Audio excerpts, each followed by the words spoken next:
இப்போ நபிகள் நாயகம் ஸல்லல்லாஹு அலைஹி வஸல்லம் அவர்கள் பலவிதமான ஆடைகள் அணிந்திருக்கிறார்கள் என்று நீங்கள் ஹதீஸில் பார்க்குறீங்க. அந்த ஆடைகள்லாம் வந்து சுன்னத்து, ரசூலுல்லாஹ் அதை அணிஞ்சதுனால நம்மளும் அணியணும் என்கிற மாதிரியான ஒரு எண்ணம் வந்து அதிகமான மக்கள் இருக்குது. இப்போ ரசூல் ஸல்லல்லாஹு அலைஹி வஸல்லம் ஒரு பொருளை விரும்பி சாப்பிட்டாங்கன்னு வைங்க, அதை சாப்பிட்றது சுன்னத்துன்னு விளைவிக்கிறாங்க. ரசூலுல்லாஹ் வந்து சுரக்காய் விரும்பி சாப்பிடுவாங்க. உடனே அந்த ஹதீஸை பார்த்தோன்னே சுரக்காய் சாப்பிடுறது சுன்னத்து, நம்மளும் அதை சாப்பிடணும், இப்படி இப்போ புரிந்து கொள்ளக்கூடிய ஒரு தன்மை அதிகமான மக்கள்கிட்ட இருக்க. ஆடையாக இருந்தாலும் சரி, அணிகலன்களாக இருந்தாலும் சரி, பயன்படுத்தின பொருளாக ரசூலுல்லாஹ் வெள்ளி மோதிரம் போட்டாங்கன்னா வெள்ளி மோதிரம் போடுறது சுன்னத்து, இப்படி சொல்லக்கூடியவர்கள் சமுதாயத்தில் அதிகமாக இருக்கிறார்கள். அதனால் இப்போ ரசூல் ஸல்லல்லாஹு அலைஹி வஸல்லம் வந்து தலப்பா கட்டினாங்கன்னு வருது. தலப்பா கட்டின சுன்னத்து, மார்க் அறிஞர் செய்கிறாங்க. ரசூலுல்லாஹ் தலப்பா கட்டி இப்போ கட்டியிருக்கல, ஆனால் தலப்பாய் கட்டியிருக்கிறார்கள். தலப்பா கட்டின ஹதீஸை வச்சு என்ன செய்வாங்க, தலப்பாயை கட்டுவது சுன்னத்து, அது மார்க்கத்தில் ஒரு நன்மை கிடைக்கும், அப்படி எல்லாம் விளங்கி இருக்கக்கூடிய ஒரு காட்சியை பார்க்குறோம்.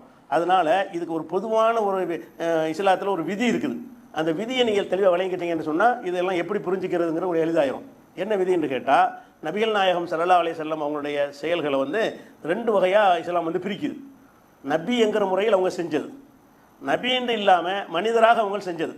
நபிங்கிற முறையில் செஞ்சதெல்லாம் வஹீயில் வரக்கூடியது. அல்லாஹ்விலிருந்து வஹி வந்து வழிகாட்டுதல் வந்து செஞ்சாங்கன்னு சொன்னால் அது நபி என்ற முறையில் செஞ்சார்கள் அர்த்தம்.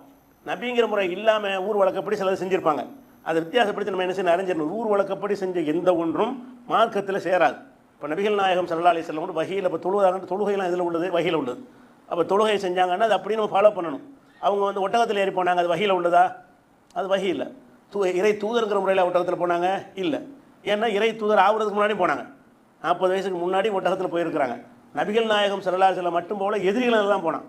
அது வந்து அந்த ஊர் வழக்கம்ங்கிறது எப்படி பிரித்து பார்க்கணும், இவங்க நபியானதுக்கு பிறகு தான் இதை செஞ்சாங்களா, அதுக்கு முந்தையும் செஞ்சாங்களா, இவங்க செஞ்ச மாதிரி வேறு மக்களும் செஞ்சாங்களா, இவங்க மட்டும் தான் செஞ்சாங்களா, இதை வச்சு நம்ம என்ன விளங்கிக்கலான்னு கேட்டால், இது நபிங்கிற முறையில் செஞ்சது இல்லை.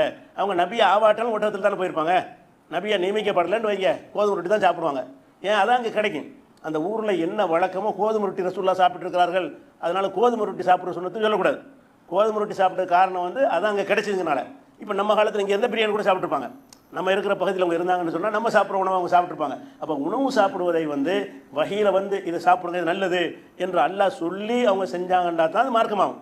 அப்படி இல்லாமல் நபிகள் நாயகம் ஸல்லல்லாஹு அலைஹி வஸல்லம் அவர்கள் அவங்க விருப்பத்தின் அடிப்படையில், தனிப்பட்ட விருப்பத்தின் அடிப்படையில் ஒரு ஆடையவோ ஒரு உணவையோ ஒரு பொருளையோ விரும்பி இருந்தார்கள் என்று சொன்னால் அதுக்கு மார்க்கத்துக்கு சம்பந்தம் கிடையாது.